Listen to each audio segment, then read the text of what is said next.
Hey everyone, Andrew here. I thought I'd do a new review today. I wasn't planning on talking about this movie, but throughout watching it, I thought I just had enough to say, so I thought I'd make a review of it.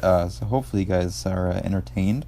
I'm just gonna put this up quick, I think. So I'm probably not gonna put any footage of like the movie or anything. I'm probably just gonna put a still image. So hopefully you guys don't mind that. You can watch the movie trailer if you want some of the footage or what it looks like. But yeah, I'm just trying to get this out in a hurry because it's kind of late at night and I don't really want to edit a bunch of stuff now, or like not edit. Anyway, I'll get onto the review.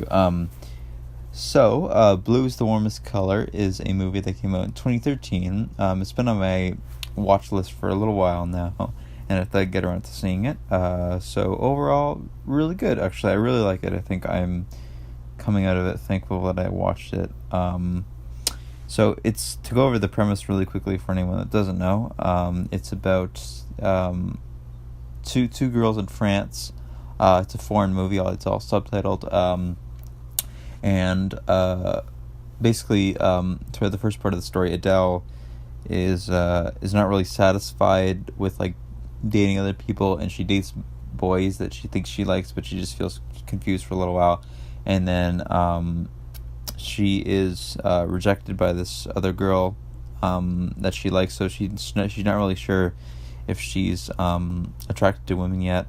And then along comes this other girl named Emma, and they end up falling for each other. And then the middle of the movie is kind of the relationship and that sort of thing.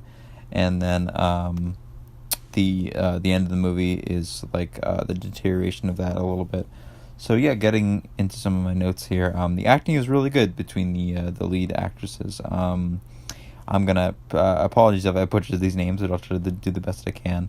Adele Exarchopoulos and Léa Seydoux are really good actors. I've never seen them in anything before. I think this is mostly like an indie movie, but yeah, they did a really good job. I believe their romance, and it was very kind of tender and sweet, and I really liked that.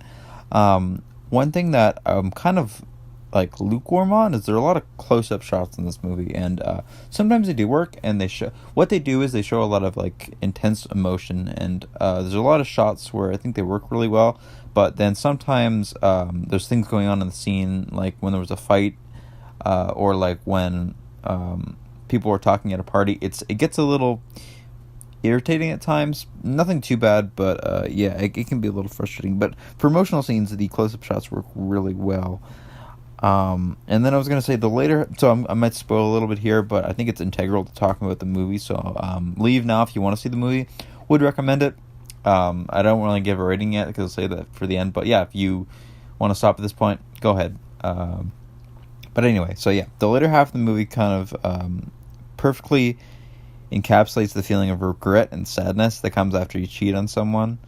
And spoiler, yeah, it happens to Adele and Emma when Adele cheats on her, and it just kind of really shows how relationships are always tainted after you cheat on someone you really, really love, and just like how awful it can make you feel afterwards if you cheat on someone, like for both parties, the person who got cheated on and the person who did the cheating.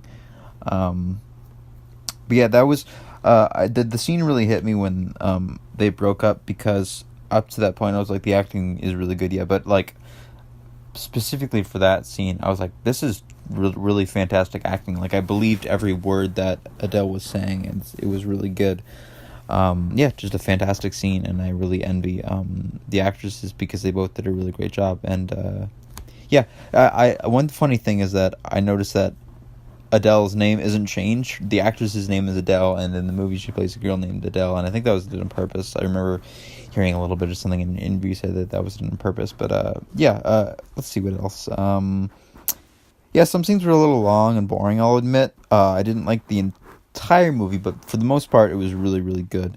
Overall, nothing really very bad. The last thing I was going to note is that it's cool that there's a graphic novel, and I might check it out after I looked at some of the art. It's pretty cool.